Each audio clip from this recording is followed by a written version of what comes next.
está colorido aqui é o coraçãozinho batendo, ó, e o sangue circulando, estão vendo? Então, ó. Vamos escutar.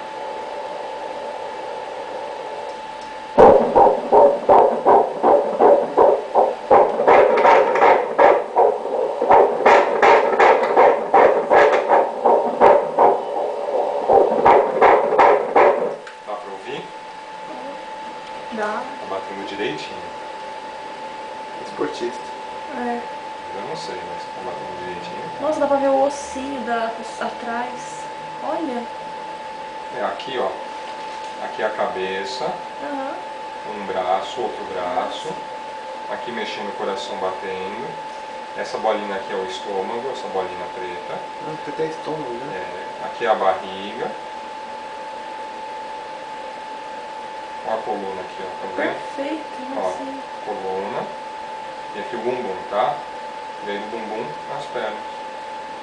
Nossa, então o que é isso? É menino ou menina? Eu queria tanto saber. Ah, ainda Não não dá dá pra pra chutar. ver. Tem uma coisinha que você já pensa que é menino, mas É. ainda não dá pra falar. É Impossível um falar. dilema. É o que? Com 4 meses que dá pra saber? Quando você vai fazer esse primeiro morfológico,